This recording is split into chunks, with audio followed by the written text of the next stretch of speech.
আসসালামু আলাইকুম। কী অবস্থা সবার? আশা করি সকলে ভালো আছেন। আল্লাহর রহমতে এবং আপনাদের দোয়ায় মোটামুটি আমিও ভালো আছি। আজকে আমি যাব বলদিয়া কাট করতে। মূলত আমি এর আগে এরকম কোনো ভিডিও করিনি। তারপরে আজকে মনে চাইলো যার কারণে করতেছি আরকি। তো সকালে আমার ডিউটি ছিল ১২ টার সময়। কিন্তু আমরা ১০ টার সময় বের হয়ে হসপিটালের উদ্দেশ্যে রওনা দিয়েছি। আমাদের রুমের কাছে একটা হসপিটাল আছে। তবে এই হসপিটালে একটু বেশি টাকা চাই। যার কারণে একটু দূরে যাচ্ছি। অর্থাৎ আমরা যেখানে বসবাস করি সেখান থেকে ৪০ কিলোমিটার দূরে প্রায়। আর এখানে সব জিনিসের দাম অতিরিক্ত। কারণ এখানে আশেপাশে শুধু সমুদ্র।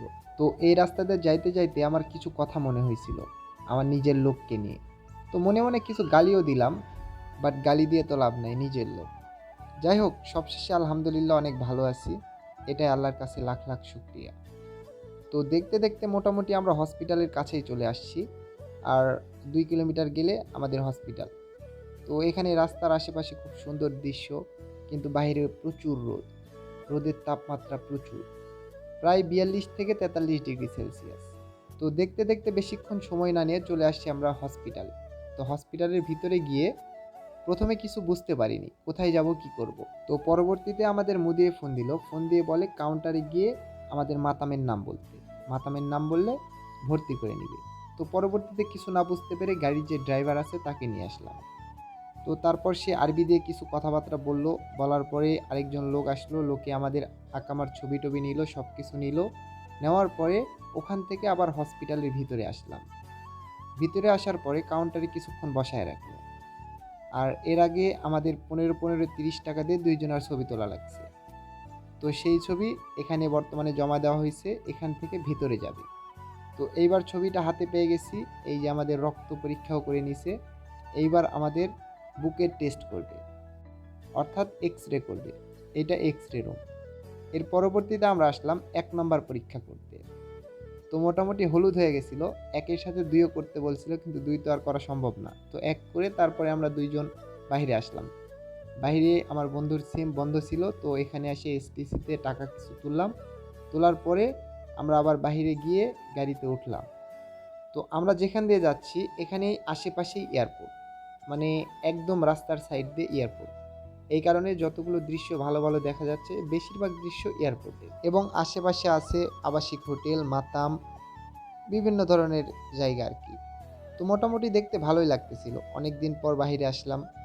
আমার ডিউটি ১২টা থেকে ১টা পর্যন্ত, আবার ১২টা থেকে ১২টা পর্যন্ত, অর্থাৎ ১২-১৩ ঘন্টা ডিউটি হয়। তো ডিউটির পরবর্তীতে ওইরকম করে সময় হয় না যে আমরা এখানে ওখানে যাব, ঘুরবো। এটা কোনো কিছু হয় না। আর প্রথমে যখন আসছিলাম এই মাতামে, তখন সাপ্তাহিক ছুটি ছিল, বকশিস ছিল, সব কিছু ছিল। তো বর্তমানে একটু ব্যবসায় লস খাওয়ার কারণে এরকম কোনো কিছু নাই। সাপ্তাহিক ছুটিও ক্যান্সেল করে দিছে। তবে পরবর্তীতে সব কিছু হবে বলছে। তো সেই আশাতে আর কি সব কিছু করা। আর আমাদের পুরো খরচ মুদির দিতেছে সব কিছু। শুধু হয়তোবা বলদিয়া কার্ডের কিছু টাকা হয়তোবা রাখতে পারে, এই পর্যন্তই। আর আমার কপালে কি আছে না আছে আমি সেটা জানি না। আমি যেখানেই যাই সেখানেই শুধু লস আর লস।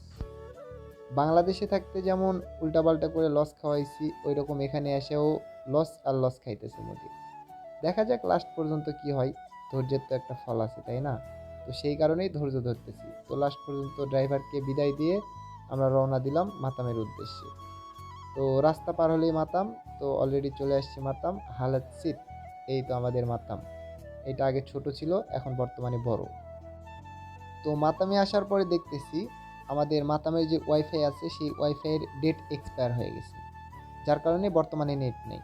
তো আমার মোবাইল থেকে হটস্পট দিয়ে তারপরে কিতা চালু করলাম, কিতা চালু করে রেখে দিলাম। সব কিছু অন করার পরে আমরা ভিতরেই ছিলাম। কী কারণে আমাদের বলদিয়া কার্ড এখন হয় নাই। আর কিছুদিন পর পর, অর্থাৎ ১ থেকে ২ দিন পর পর আমাদের এখানে বলদিয়া আসে। আসার পরে ২ থেকে ৩ হাজার টাকা সর্বনিম্ন গ্যারামা দেয়, অর্থাৎ বাংলা ভাষায় যাহাকে বলা হয় জরিমানা। তো আজকের ভিডিও এই পর্যন্তই। দেখা হচ্ছে নেক্সট কোনো আজাইরা ভিডিওতে। সেই পর্যন্ত ভালো থাকবেন। আসসালামু আলাইকুম।